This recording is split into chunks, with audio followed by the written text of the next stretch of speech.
გამარჯობათ, მოგესალმებით პატივცემულო მეგობრებო, გიორგოლის პატივცემულო მაყურებელო.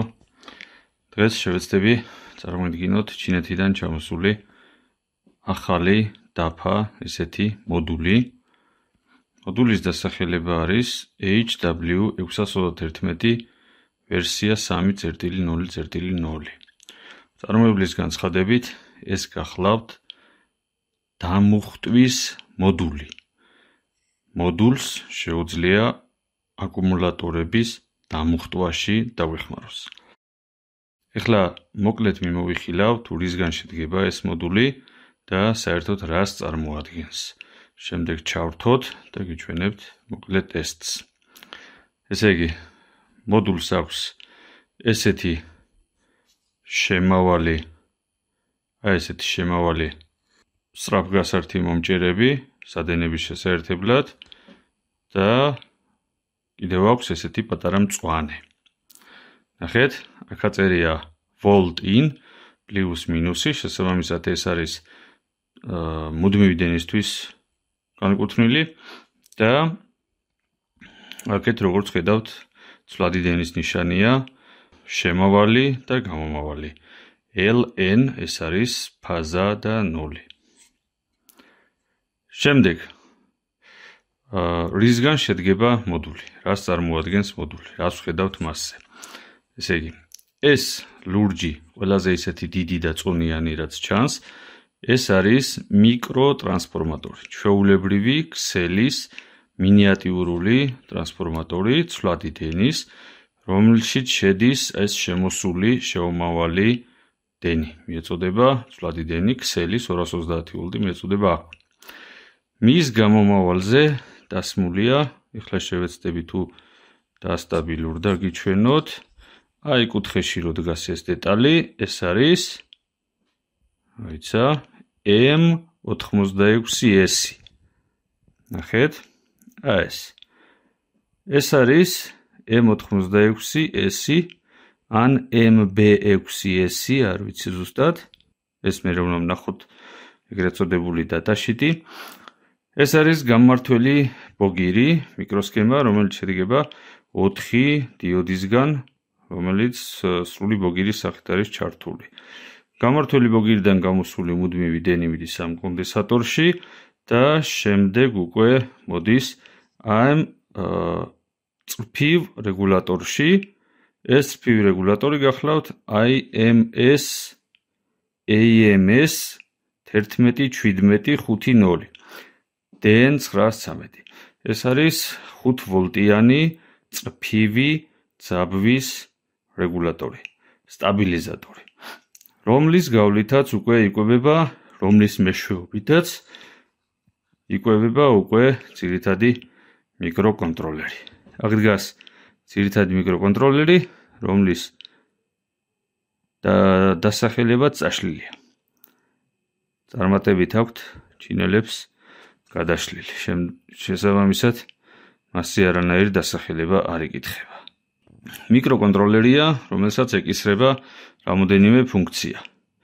მიკროკონტროლერს ეკისრება აქვს ესე იგი ორი სტაბილური მდგომარეობა, ზედა და ქვედა ზღვარი და შესაბამისად შეუძლია აკონტროლოს ორი სტაბილური მდგომარეობა, ზედა და ქვედა ზღვარი.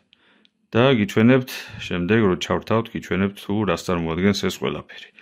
ამის შემდეგ მიკროკონტროლერი ამ პატარა, ნახეთ, ამ პატარა ტრანზისტორის გავლით, რომლის დასახელებაც ასევე ალბათ არ დასტაბილურდება,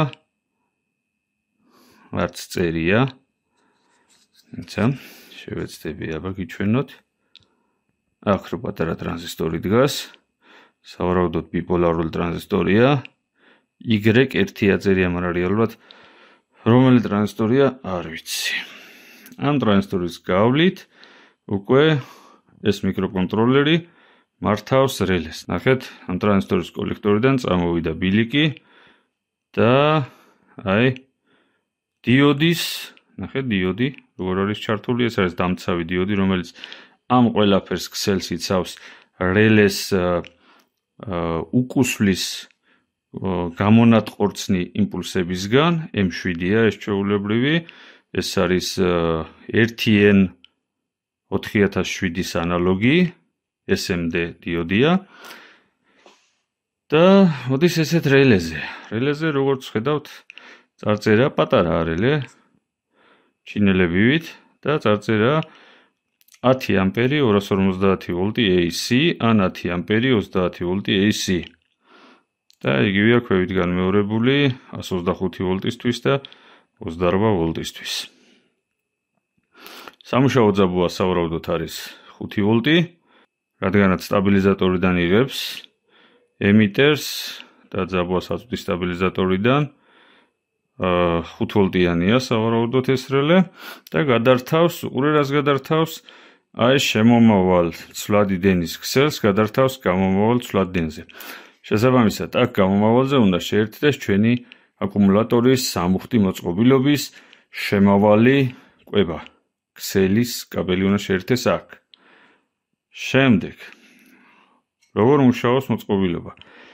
ამ სწრაფ გასართზე უნდა მოვიყვანოთ აკუმულატორის ძაბვა მაქსიმალურად მოკლე, შეძლების დაგვარად და მაქსიმალურად სქელი სადენებით, რომ ძაბვის ვარდნა არ იყოს ამ სადენებზე და მოდულს კონდეს საშუალება, რომ მაქსიმალურად სუფთად და ზუსტად აღრიცხოს თუ რა ძაბვაა კონკრეტულ მომენტში აკუმულატორზე, აკუმულატორის კლემებზე. და ამ ძაბვას უკვე გააკონტროლებს ეს ჩვენი მიკროკონტროლერი, როგორც ვთქვით, ორი სტაბილური მდგომარეობა აქვს, ქვედაზღვარი, როცა ჩაირთვება რელე, ანუ ჩართავს დამუხტვას და ზედაზღვარი, როცა გამოირთვება რელე, ანუ გამორთავს დამუხტვას. ეხლა ამ ყველაფერს შევაერთებთ და გიჩვენებთ უკვე მუშაობაზე, სტენდივით გავაკეთებ პატარას და გიჩვენებთ როგორ მუშაობს ეს მოდული. აი, ვაგრძელებთ ვიდეოს. შემავალზე მოდულს შევუერთეთ ქსელის სადენი, რომელიც ეკიდებს. გამომავალზე შევერთეთ დატვირთვის სახით ესეთი ნათურა, რომელიც იმიტირებას გაუკეთებს ჩვენ პირობითად დასამუხტ მოწყობილობას. ერთი ესეთი გაფრთხილება ბატონებო, თუ მსგავს მოდულთან გიქნებათ საქმე, რომ აქ არის 220 ვოლტი ქსელის ძაბვა, ნახეთ, რაც საშიო ჯანმრთელობისთვის შესაბამისად ამ ზონაში მაქსიმალურად ფრთხილად, როცა მოდული შეერთებულია ქსელში. აქეთ არის დაბალი ზონა, დაბალი ძაბვის ზონა, შედარებით უსაფრთხო. აქ იდგა ესეთი სწრაფგასართი შეუსაბამობა, აქ ნახეთ არის ფიგურული, ვარსკვლავისებრი ხრახნები, ხოლო აქეთ იდგა ბრტყელი ხრახნები. ამიტომ ესეთი სწრაფგასართი ამორჩილე და ჩავაყენეთ ესეთი.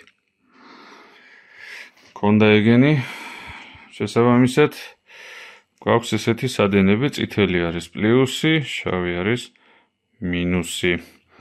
ახლა აქ მინუსზე შევაერთებ, აქ უკვე ჩვენი მუდმივი აკუმულატორი გავამზადეთ, 12.9 ვოლტს გვიჩვენებს.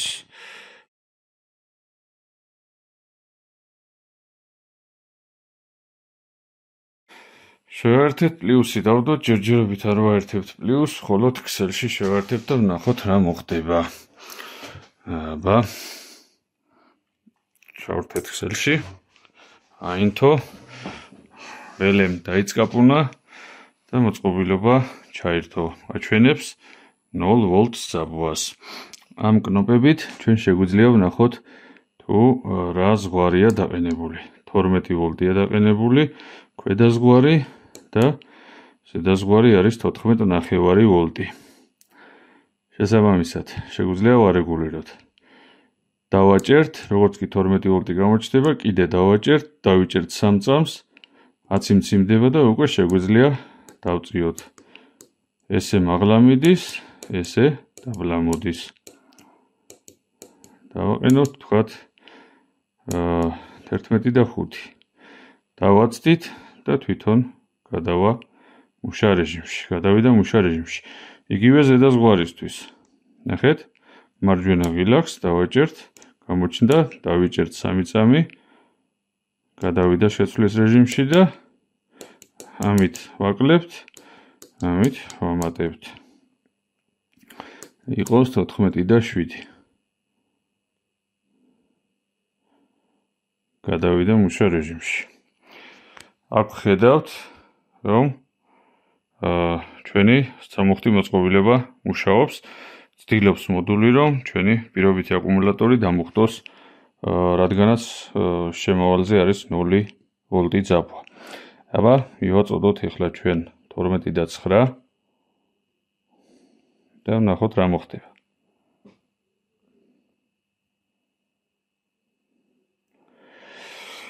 მივაწოდეთ გაზომად 13 ვოლტი.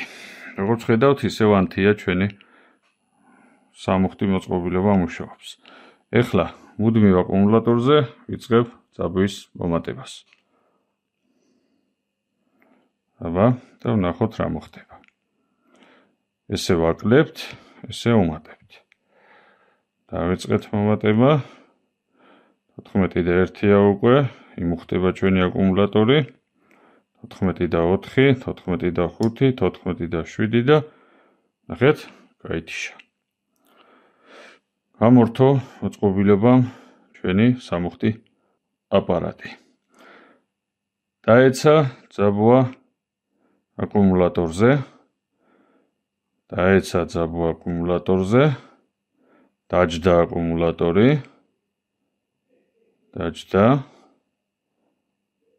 და ჩვენი ზღვარი არის 11.5 როგორც გახსოვთ.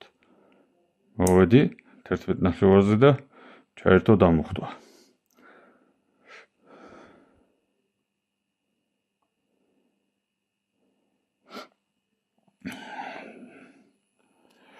დავაყენოთ ახლა ზღვარი.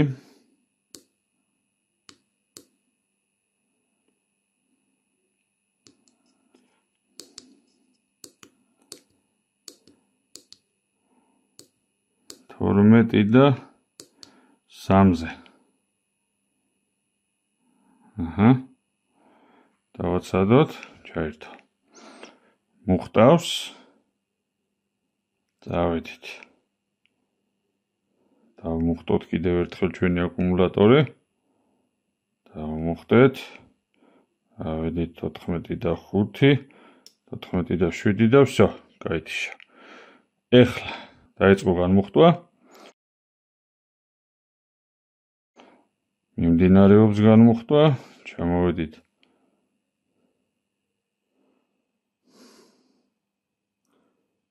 თორმეტი და 4, 12 და 3. ოპ, და ჩაერთო. 12 და 2-ზე უკვე ჩაერთო. შეეხება ჩვენი ვოლტმეტრის და მიკროსქემის სიზუსტეს, 12 და 1-ს გვიჩვენებს მოწყობილობა, 12 და 0-ს გვიჩვენებს ჩვენი მუდმივი აკუმულატორი. აქ არა მაქვს ჩვენ მუდმივ აკუმულატორზე არა მაქვს დაკალიბრებული ვოლტმეტრი და დაახლოებით არის 0.1 დაახლოებით არის 0.1 ცდომილება. ანუ ამით იმის თქმა მინდა, რომ მოდულის ვოლტმეტრი უფრო ზუსტია. პრინციპში ეს იყო, ისი ჩვენება და თქმაც მინდოდა, მოდული მუშაობს, ტრიგერული ფუნქცია აქვს მოდულს, ტრიგერის სახით ჩართავს და გამორთავს სამუხტ მოწყობილებას ან დატვირთვას. გარდა დასამუხტი მოწყობილებისა, შეგიძლიათ ეს გამოიყენოთ როგორც გარკვეული ძაბვის ან გარკვეული სიგნალის აღმქმელი მოდული, რომელიც ტრიგერული სახით ჩვენ დატვირთვას, ნებისმიერი დატვირთვა შეგიძლიათ შეერთოთ აქეთ, რომლის სიმძლავრე არ აღემატება 250 ვოლტის შემთხვევაში 10 ამპერს, თუმცა ეს ჩინური რელე ძალიან მეეჭვება, რომ 10 ამპერის გამძლებია. შესაბამისად, დაახლოებით თუ ჩინურ პარამეტრებს გავითვალისწინებთ, 5 ამპერს, მამალ 5 ამპერს გაუძლებს და სადღაც კილოვატამდე სიმძლავრე შეგიძლიათ ჩართოთ დატვირთვის სახით. თუმცა ესეც თლათ ჩინური ამბავია და რამდენად გაძლებს ეს რელე და რამდენ გადართვა-გადმორთვას გაუძლებს კილოვატი დატვირთვის შემთხვევაში თვითონ ჩინელების გარდა კაცმა არ იცის. კარგით, მადლობა ყურადღებისთვის, ეს იყო რის ჩვენებაც მინდოდა, ასე გამოიყურება ჩვენი მოდული. გარეგნულად არ აუშავს. არსებობს კიდე ამ მოდულის სხვა სახეობებიც, რომელიც უფრო უსაფრთხოა, მათზე არ მოდის ეს ქსელის ძაბვა, არამედ ისინი ახდენენ პირდაპირ სამუხტი მოწყობილობის მეორად ქსელში კომუტაციას, რელეს მეშვეობით, რელე შედარებით ძლიერი დგას, არის ვარიანტები, რომლებზეც რელეს მაგივრად არის ველითმართვადი ტრანზისტორები და არის ვარიანტები, სადაც აქ დგას ტრანსფორმატორის მაგივრად დგას DC-DC გარდამქმნელი და სტაბილიზატორი, რომელიც კვებავს დანარჩენ ყველაფერს აქ, რაც მარჯვნივ არის განთავსებული. აი, აქეთ გვაქვს კიდე ამ ჩვენი კონტროლერი, ნახეთ, კონტროლერი, რომელზეც წარწერა ვერ აღმოვაჩინეთ, ამ კონტროლერის დასაპროგრამებელი პინები, ნახეთ, 4 პინია, მონიშნულია პლუსი, GND და 2 პინი ალბათ ინფორმაციული. სხვა ისეთი განსაკუთრებული მოდულზე არაფერი არ არის. სულ ეს იყო რისი თქმა რა ჩვენებაც მინდოდა, შევამოწმე, პირველად ჩავთე მოდული მუშაობს. ალბათ სამუხტ მოწყობილობაში გამომადგება დესულფატაციის პროცესისთვის. ეს იყო რის ჩვენებაც მინდოდა, მადლობა ყურადღებისთვის. მომავალ შეხვედრამდე.